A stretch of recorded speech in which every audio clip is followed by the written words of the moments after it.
Hello, hello guys! Welcome to Junbi Vlogs, ang pamilyang gala na laging natulong.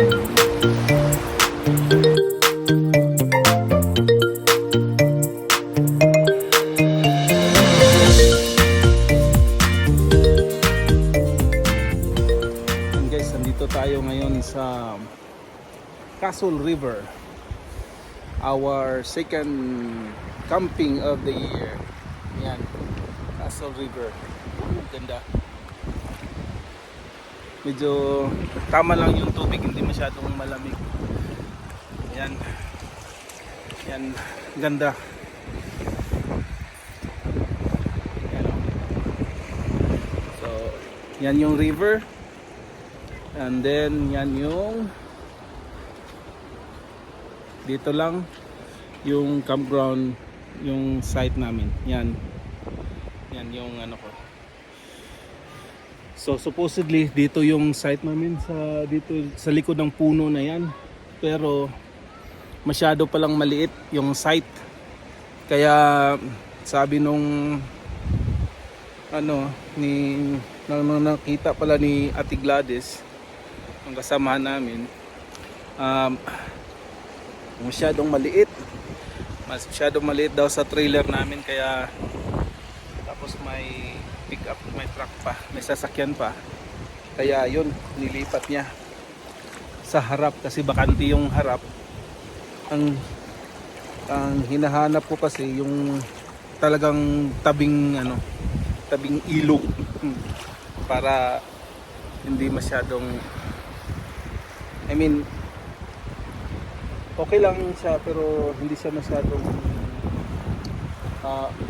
madali lang makita yung mga bata pag naglalaro sa hindi na kami makipag agawan sa ilog kasi minsan busy maraming gumagamit sa ilog. So ayan, puntahan natin yung site namin para ma-check ninyo, makita ninyo. So ito lang, tatawid lang nitong maliit na daan, tapos ayan na, ito lang, wala pang 50 na hakbang. As always guys, Poy Abi TV and Junbi Vlog sa Junbi, ang plate number sa likod. Yan, Junbi. So ito yung trailer namin. So dapat ito yung site na namin, di ba, ang liit lang. So masyadong maliit lang. Ang nakalagay kasi doon 20, kasya naman dito ang trailer, pero yung sasakyan hindi na, kasi kasya dito ang trailer, talagang siksik na siksik doon. Maglagay kami ng canopy dito or dito na, tapos yung sasakyan dito na magpark sa ditong banda na to. Sabi ni Mrs. okay lang naman daw dito, hindi naman masyadong malayo. So ayan, pero yung nabook namin yun. So ito yung campground. Hi kuya. So ito yung firewood nila, tag $15 ang isang bundle, pero 2 for 25 ang bundle niya. So tama na yan, dalawang gabi kami ngayon dito. So malaki naman yung malaki yung site. Ayan. Hi mami. Hi mami. Hi bebe. Wow. Yan. Hindi pa. Para sa second camping natin. Ayan, nagluluto si mami ng ano yung niluluto mo? Ginisang gulay. Ginisang gulay. Ayan, ginisang gulay. Saglit. Ayan. Hi, Mami! Ginisang gulay ni Mami. Pareho tayo pulang pula sa init. Grabe ang init. Naninibago yung mga... Sure, gulay.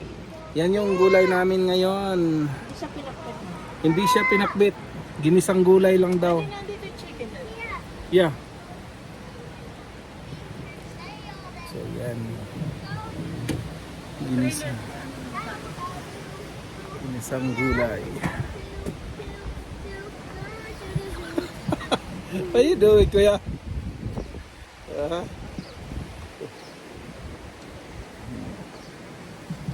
So yan. Yan yung ano namin. So, kung gusto naming pumunta sa ilog, ayun na lang. Kitang-kita na dito yung ilog. So, yan. Yan, yung ilog na yan dyan. So, yan na yung ilog. Malapit na. Tsaka medyo maganda dito rin. Kasi, ano siya sa hangin. Anong Tagalog sa lipod, Gaga? Nakaharang yung mga puno. Yung punong mga nakaharang sa hangin. Tapos nakatalikod kami sa araw pag hapon.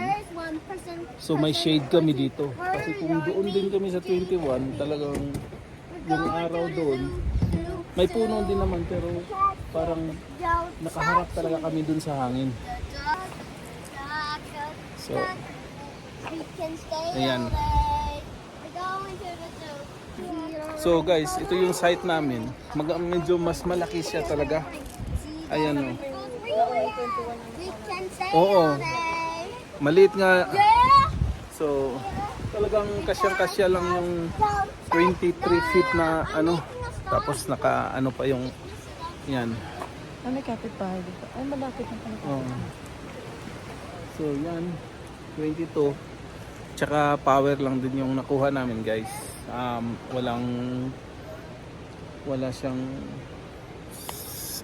hindi siya full hookup. Power. Tapos at least dito dyan sa my office, sa my registration area, andyan na rin yung tubig ko, ano. So pwede lang kumuha ng tubig dyan. And then ang dump station din nandun lang din. So very accessible, and then okay lang siya.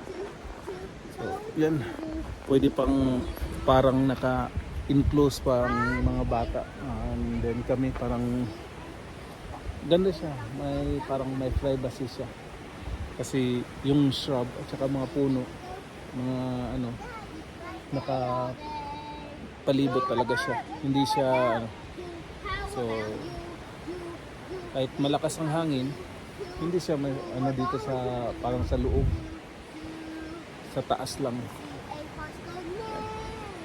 So yan, ang ganda-ganda. So, balik tayo dito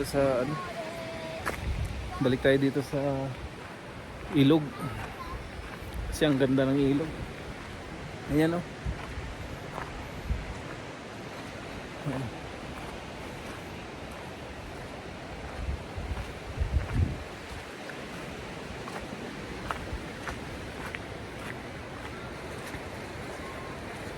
Pwede kayang mag-fishing dito. Mukhang pwede mag-fishing dito. Ito alam. May whitefish siguro dito. At saka trout. Kasi may mga maliliit na isda akong nakita eh. So, usually trout dito kasi malamig. Walleye or soaker. Meron din siguro for whitefish. Whitefish. Kasi malamig pa. Malamig ang tubig. Pag dating nito doon sa dulo, yung medyo mainit-init ng tubig, yun, may mga walleye na. Pero ngayon mukhang hindi masyado ang walleye dito. What I mean, Yeah, pike meron. Pero usually pag malamig ang tubig, ang isda, usually mga trout or di kaya whitefish. Ayan guys, thank you so much guys for watching. Please like, share, and subscribe. Thank you so much guys. See you next time. Thank you. Bye bye for now.